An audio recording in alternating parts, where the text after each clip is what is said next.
If you encounter several occasions that require you to enable Secure Boot, here's how to do it.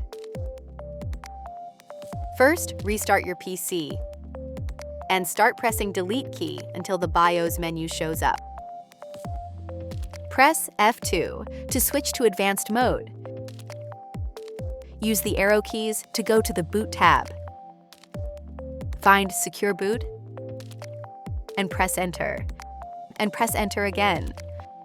Select Enabled, then press Enter to confirm.